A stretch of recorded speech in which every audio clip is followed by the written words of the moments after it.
चलिए तो आज पुनः हम चैप्टर 5 में जो शेष बचा हुआ वो बताएंगे।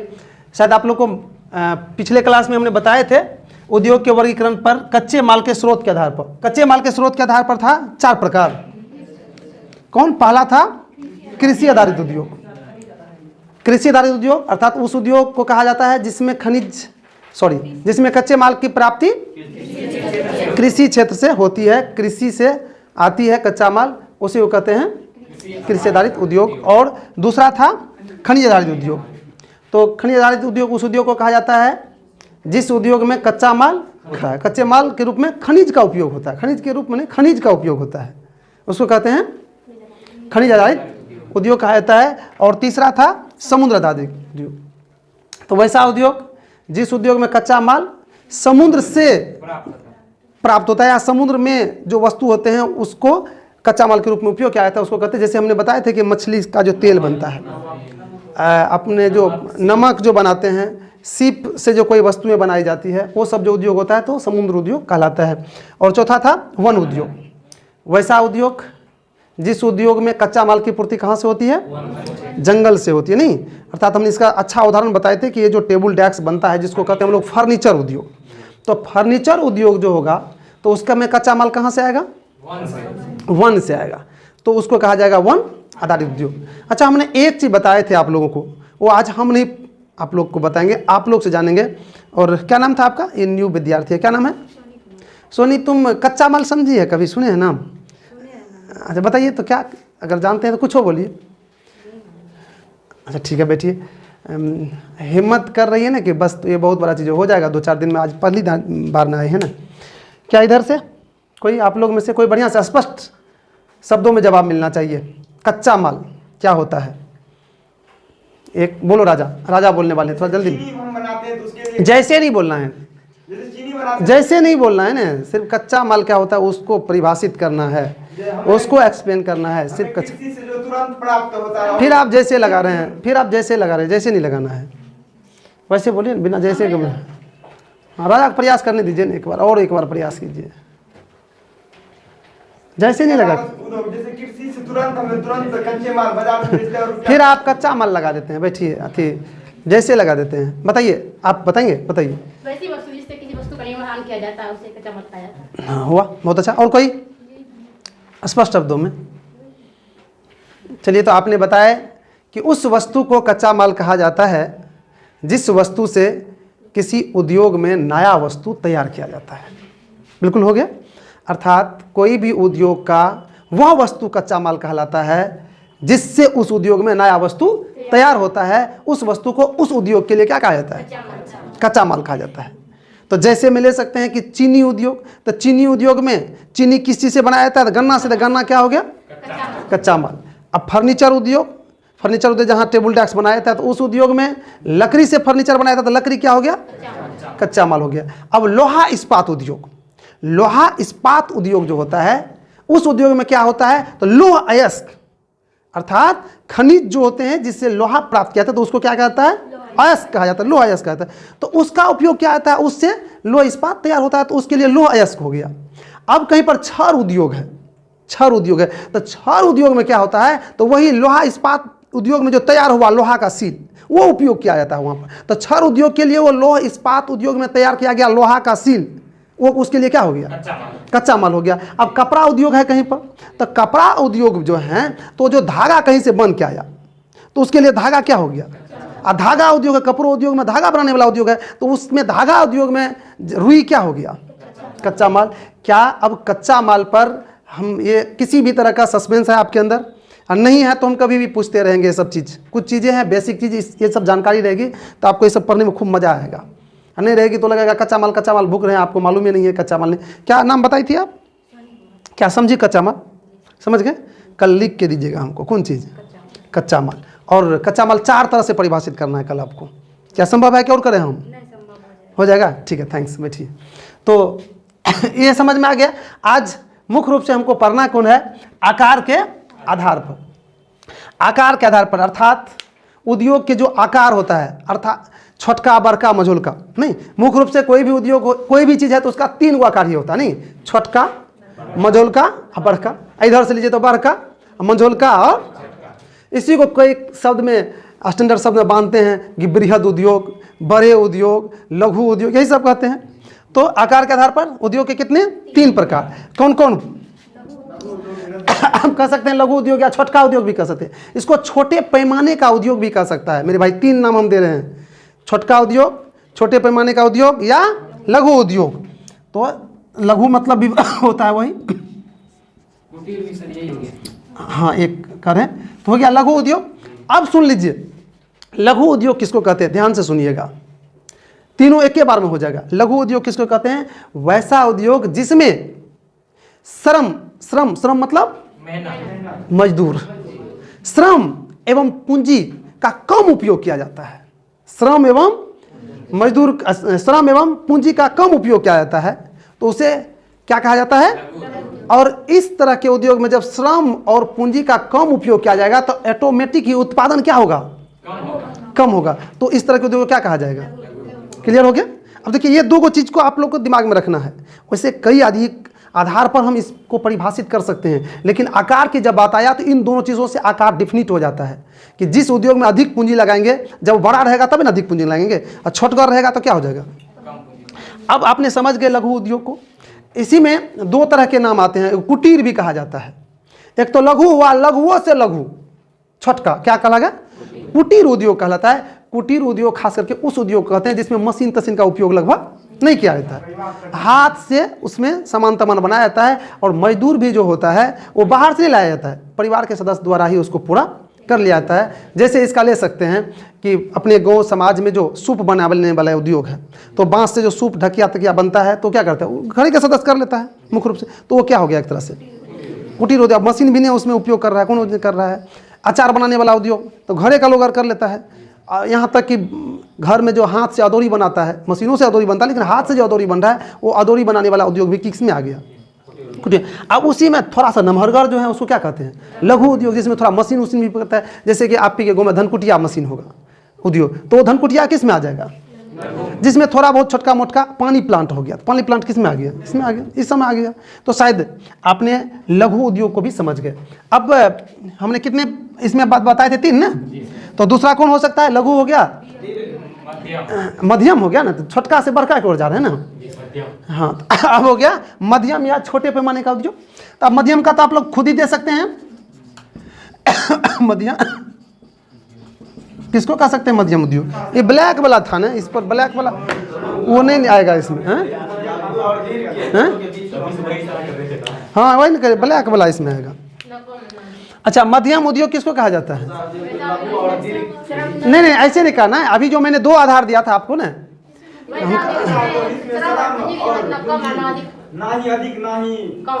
हाँ राइट, हाँ राइट, थैंक्स। हम कह सकते हैं कि वैसा उद्योग जिसमें पूंजी और श्रम दोनों ना तो अधिक और न ही कम उपयोग किया जाता है, उसी को कहते हैं मध्यम पैमाने का उद्योग कहा जाता है। और इसमें जो उत्पादन भी होता है तो क्या होता है? माने नहीं तो कम और नहीं ज़्यादा होता है, इसको कहते हैं मध्यम पैमाने का उद्योग। अब इसका थोड़ा सा बड़ा ले लीजिए, जैसे यहाँ दूध उत्पादन उद्योग है। दूध उत्पादन उद्योग किस में आ जाएगा? लगभग इसमें आ जाएगा। नहीं तो ये बहुत बड़ा है, नहीं बहुत छोटा है, लगभग मीडियम क्वालिटी में है ये चीज़। शायद मध्यम उद्योग भी हो गया। उसके बाद क्या है? बड़े पैमाने का उद्योग या बड़े उद्योग, बड़े या बृहद, कोई बात नहीं, इसमें तो नाम कर सकते हैं। बृहद उद्योग किसको कहा जाता है? बृहद उद्योग। बिल्कुल क्लियर हो गया कि उस उद्योग को बृहद उद्योग कहा जाता है जिसमें श्रम और पूंजी दोनों अधिक मात्रा में उपयोग किया जाता है और उत्पादन भी अधिक होता है, उसी को कहा जाता है बृहद उद्योग। क्लियर हो गया? जैसे सूती वस्त्र उद्योग, नहीं, लोहा इस्पात उद्योग, ये चीनी उद्योग, ये सब क्या हो गया? बृहद उद्योग गया। तो शायद ये तीनों समझ में आ गया। इस तीनों पर बस इस श्रम के आधार पर कभी कभी ऑब्जेक्टिव बार पूछ देता है कि जिसमें श्रम या पूछ देगा कि पूंजी जिसमें बहुत अधिक लगता है उस उद्योग को क्या कहा जाता है। अगर हमको नहीं लगता कि इसमें किसी तरह से इधर उधर से घुमा फिरा के भी पूछ देगा कि धनकुटिया जो है लघु उद्योग के अंतर्गत आता है कि मध्यम पैमाने के उद्योग के अंतर्गत आता है, तो भी हो जाएगा। तो शायद ये हो गया, अर्थात आकार के आधार पर जो उद्योग का प्रकार था वो भी खत्म हो गया। अब चलते हैं हम लोग अगला देखते हैं मेरे भाई। 1 नंबर के आधार पर हो गया, 2 नंबर के आधार पर हो गया, अब 3 नंबर में क्या है? स्वामी के आधार पर। स्वामित्व के आधार पर। लेकिन खूब मजा आएगा, आप लोग सिर्फ इसी तरह से एकाग्र होकर सुनते रहिए, जवाब देते रहिए। स्वामित्व के, चलो मेरे भाई, स्वामित्व, स्वामित्व का दूसरा शब्द है मालिक, अर्थात मालिक के आधार पर। तो मालिक के आधार पर आप देखिएगा उद्योग, तो एक बार उसको रख दो। मालिक के आधार पर देखिए तो एक उद्योग होगा आपको कि जो खुद से कोई चलाता है, हम आप आम लोग चलाते तो उसको कहते हैं निजी उद्योग, एगो तो हो गया। दूसरा देखेंगे कि सरकार चलाती है, नहीं, किसके द्वारा? सरकार के द्वारा चलती है, तो उसको क्या कहा जाएगा? सरकारी उद्योग कह दीजिए। और उसी का दूसरा शब्द में क्या कहते हैं? सार्वजनिक उद्योग कहते हैं। और तीसरा क्या होता है? तो दो, एक मिनट, एक तो देखिए पर्सनल कोई व्यक्ति चला रहा है, एक सरकार चला रही है, और दूसरा हो जाएगा कि उसके बाद बिचला वो क्या होता है? तो ये 2 या 2 से अधिक व्यक्ति मिलकर चलाएगा, या फिर सरकार और व्यक्ति दोनों मिलकर। सुने होंगे प्राइवेट लिमिटेड, प्राइवेट लिमिटेड में क्या हो गया? सरकार और व्यक्ति, कोई व्यक्ति विशेष लोग दोनों मिलल है, तो प्राइवेट लिमिटेड जो उद्योग हो जाएगा कौन हो जाएगा? बिचला होगा, बिचला हो जाएगा। उसी को संयुक्त उद्योग भी कह दिया जाता है, या सहकारी उद्योग भी कहता है। अब सवाल उठता है कि सहकारी क्या है, वो थोड़ा जान लीजिए। मैं सहकारी अगर पॉइंट मिलेगा कभी तो बढ़िया से गर्दा उड़ा देंगे इसका। सिर्फ आज सहकारी शब्द सुन लीजिए क्या होता है। सहकारी शब्द का मतलब होता है मिलजुल कर कोई काम करना, राइट। अर्थात तो यहाँ पर भी 2 या 2 से अधिक व्यक्ति या संस्था तो मिला, काम किया, इसलिए इसको इसके लिए सहकारी शब्द का भी प्रयोग किया जाता है। अर्थात सहकारी उद्योग मतलब कि 2 या 2 से अधिक व्यक्ति मिलजुल कर काम कर रहा है। सहकारी शब्द का प्रयोग हम 2 आदमी के बीच या सरकार के बीच करेंगे कि कोई 2 या 2 से अधिक व्यक्ति या 2 से अधिक संस्था जब मिलकर कोई काम करता है तो वहीं पर क्या कहा? इस शब्द का प्रयोग कर देंगे। किसका? सहकारिता का हो गया। तो क्लियर हो गया। अब चलते हैं हम लोग स्वामित्व के आधार पर। क्लियर हो गया कि स्वामित्व के आधार पर उद्योग कितने? 3 हो गया। क्लियर, बिल्कुल स्पष्ट रूप से। कौन कौन हो गया?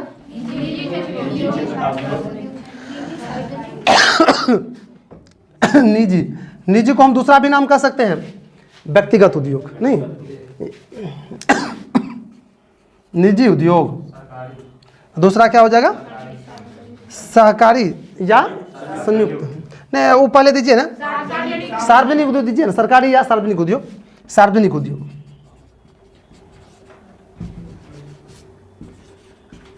सार्वजनिक उद्योग, इसी का पर्यायवाची शब्द क्या होता है? और तीसरा क्या हो जाएगा? सहकारी, सहकारी या संयुक्त, नहीं, हाँ प्राइवेट लिमिटेड रेशियो कहा जाता है, संयुक्त, यही हो गया। तो तीनों इसमें भी क्लियर हो गया आप लोग का? क्लियर? निजी बस एक व्यक्ति मालिक होता है।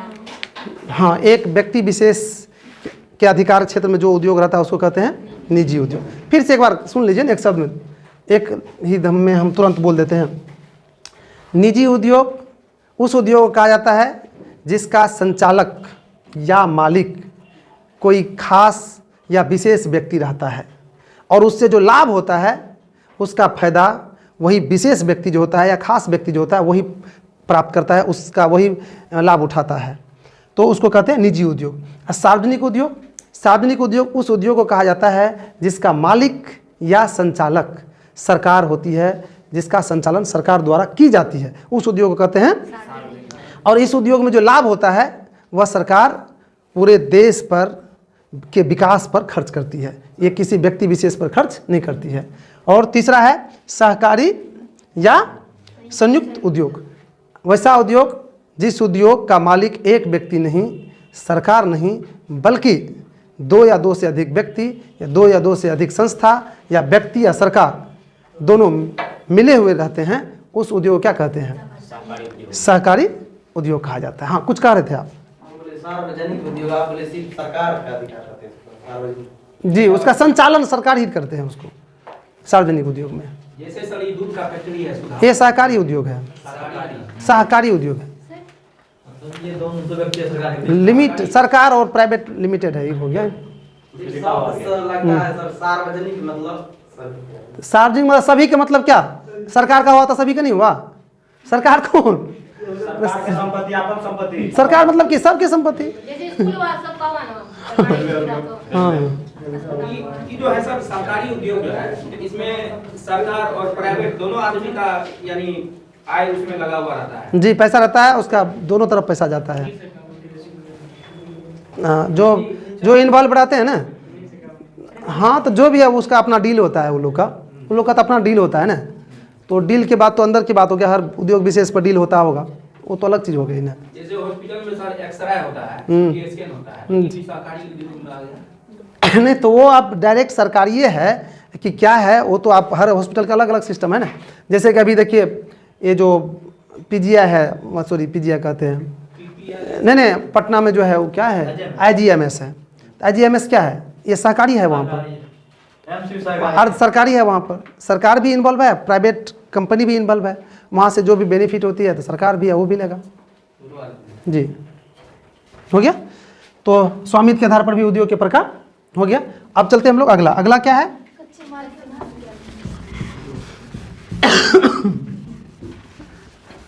चौथा ना। चौथा में क्या है, कच्चे माल के आधार पर।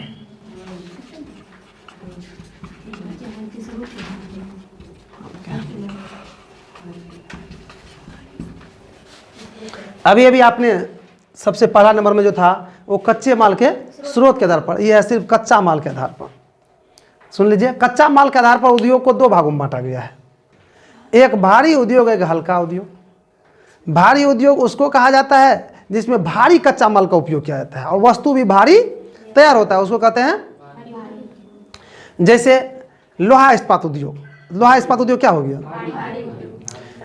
स्टील उद्योग, छड़ बनाने वाला उद्योग, ये सब क्या हो गया, भारी उद्योग। हल्का उद्योग उसको कहा जाता है जिसमें हल्का कच्चा माल का उपयोग किया जाता है और वस्तु भी हल्का तैयार होता है, तो उसको क्या कहते हैं, छोटा मोटा, जो छोटका मोटका उद्योग सबको इसको हल्के उद्योग कहा जाता है, मोटा मोटी। तो इस आधार पर उद्योग के कितने भाग, दो। एक में हो गया भारी उद्योग,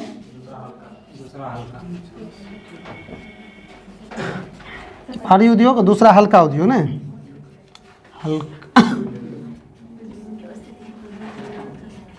हल्का उद्योग।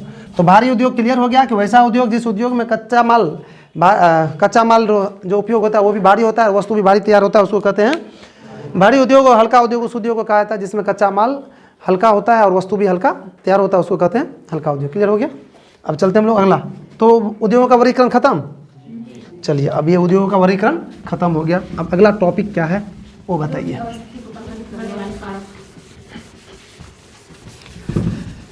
अगला है उद्योगों की अवस्थिति को प्रभावित करने वाले कारक। चलिए एक बार ध्यान दीजिए बोर्ड तरफ। उद्योगों की अवस्थिति को प्रभावित करने वाले कारक। मेरे भाई, अवस्थिति का तात्पर्य यहाँ पर होता है जहाँ पर स्थित करेंगे, अर्थात जहाँ पर स्थापित करेंगे। समझ रहे हैं आप, स्थापित करेंगे अर्थात जहाँ पर उद्योग लगाएंगे। अवस्थित का मतलब हो गया लगाना, स्थापित करना, बनाना, जो भी कहिए। तो उद्योग जो लगाएंगे हम, तो उद्योग की अवस्थिति को प्रभावित करने वाला कारक, अर्थात उद्योग जो हम कहीं पर लगाएंगे तो उस पर कौन कौन चीज़ प्रभाव डालता है, वही प्रभाव डालने वाला क्या कहलाता है, उसके कारक कहलाते हैं। अर्थात हम सीधा समझ रहे हैं कि हम जो कहीं उद्योग स्थापित करने का निर्णय लेंगे तो हम किस किस चीज़ को ध्यान में रखेंगे या किस किस चीज़ को ध्यान में रखना चाहिए। तो जिस चीज़ को ध्यान में रखना चाहिए वह उद्योग की अवस्थिति को प्रभावित करने वाला क्या कहलाते हैं, कारक कहलाते हैं। राइट, हो गया। अब देखिए क्या होता है, मान लीजिए कि हम उद्योगपति है और उद्योगपति का हर वक्त मोटो क्या होता है कि हमको अधिक से अधिक मुनाफा मिलना चाहिए। और अच्छे उद्योगपति का दूसरा एक और मोटो होता है, और उसका होता है कि हमने जो सामान बनाए कितना सस्ता बना दे और बेटर बना दे। मैं आप लोग को ये कह रहा हूँ कि अच्छे उद्योगपति जो होता है सबसे पहला उसका यही एम होता है कि कितना में सस्ता और कितना बेटर सामान लोगों को दे, और फिर दूसरा होता है उसको अधिक लाभ कमाना। और जिस उद्योगपति का ये उलट जाता है, लाभ अधिक कमाना, या ये बाद में बात बता, वो उद्योगपति ज़्यादा सक्सेस नहीं करता है। हाँ, लेकिन आप लोग भी अगर कभी किसी इंडस्ट्रियल क्षेत्र में जाइएगा इस चीज़ को ध्यान रखिएगा। हर वक्त पहला उद्देश्य रहना चाहिए कि वस्तु कम सस्ती और बेटर बनाए। अब देखिए इसका उदाहरण देख लीजिए, एक छोटा उदाहरण देते हैं। डाबर कंपनी का नाम सुने होंगे, बहुत ही ब्रांडेड कंपनी। अभी तक वो किसी भी क्वालिटी से समझौता नहीं किया। मैंने पिछले क्लास में भी चर्चा किए होंगे कि भारत में जब लेबर कॉस्ट बढ़ा तो उसको भारी पड़ने लगा कि अब तो हम मूल्य बढ़ाएंगे या क्वांटिटी घटाएंगे तो फिर ग्राहक पर कुछ ना कुछ बुरा असर पड़े। तो उन्होंने दूसरा विकल्प खोजा कि आखिर कोई विकल्प होगा कि बिना ग्राहक को नुकसान पहुंचाए हम इस उद्योग को चला सकते हैं। तो उन्होंने उसको लगा, इस अगल बगल के देश में खोजने लगा कि हमने लेबर कॉस्ट के कारण से हम भाग रहे हैं या फिर हमको उसके रॉ मटेरियल जो है मेरा उस पर दाम बढ़ रहा है तो हमको उसका कीमत बढ़ाना पड़ रहा है। तो उन्होंने क्या सोचा, एम लिया नेपाल। चूँकि नेपाल आप गए होंगे निश्चित रूप से, वहाँ थोड़ा बेरोजगारी है, चूँकि फैक्ट्रियाँ इत्यादि बहुत कम है। तो वहाँ जाके इन्होंने, और उसमें भी इंडियन पैसा इसको आएगा, तो वहाँ जाके इन्होंने उद्योग लगाने का निर्णय लिया और नेपाल में जाके उद्योग लगा दिया है। और वहाँ पर जो लेबर कॉस्ट है कम पड़ रहा है, कम रुपया में लेबर मिल रहा है इसको, अर्थात जो भारत में ज़्यादा पड़ रहा था वह कम पड़ा और उस सामान का दाम इन्होंने नहीं बढ़ाया, नहीं तो उसकी क्वालिटी घटाया और बाजार में भारत में आके बेच रहा है उस सामान को उसी रेट में, और इधर वाला कंपनी से मुँह देख रहा है कि कौन दिमाग लगाया। तो ये होता है बेटर, इसका नाम है बेटर। तो बात करते हैं हम लोग कौन, उद्योग की अवस्थी को प्रभावित करने वाले कारक। तो सबसे पहले जो उद्योग का कहीं पर स्थापित करेंगे तो सबसे पहले उसमें जो जरूरत होता है वह उसके कारक कहलाते हैं। सबसे पहले जमीन का जरूरत होता है। तो जमीन क्या हो गया, उद्योग की अवस्थी को प्रभावित करने वाले कारक। अब जमीन बहुत लगता है उद्योग में और जब महंगी जमीन होगी तो क्या उद्योग स्थापित कर सकता है? तो इसके लिए जहां सस्ती जमीन होगी वहां उद्योगपति उद्योग स्थापित करना चाहेगा। तो सस्ती जमीन क्या हो गया, कारक हो गया। या फिर जमीन दे दीजिए, हाँ आ रहे हैं जलवायु पर, हम जमीन दे के दे सकते हैं, इसका एक्सप्लेन कर सकते हैं कि जमीन उद्योग की अवस्थी को प्रभावित करने वाले सबसे प्रमुख कारक है। अर्थात जहां जमीन सस्ती होगी वहीं उद्योग स्थापित करना उद्योगपति उचित समझते हैं, क्योंकि उद्योग स्थापित करने के लिए काफ़ी अधिक जमीन की जरूरत होती है और महंगी जब जमीन रहेगी तो उसको उद्योगपति खरीद नहीं पाएंगे। अतः इसके लिए क्या चाहिए, उसको सस्ती जमीन चाहिए, राइट। तो जमीन हो गया। दूसरा देख लीजिए क्या है, दूसरा है मजदूर। चूँकि उद्योग में बहुत मजदूर की बहुत लगता है। अब मजदूर कॉस्ट जब ज़्यादा होगा, अभी मैंने कहा कि डाबर कंपनी ने मजदूर कॉस्ट से बचने के लिए नेपाल चले गए, तो उसको सस्ती मजदूर वहाँ प्रभावित किया ना, वो खींच के ले गया यहाँ से। तो कारक है ना, महत्वपूर्ण कारक है ना, हाँ कारक ये खींच के ले गया वहाँ से, नेपाल में जाके उसको स्थापित करवाना पड़ा। कौन, सस्ती मजदूर। तो दूसरा कारक क्या हो गया, मजदूर।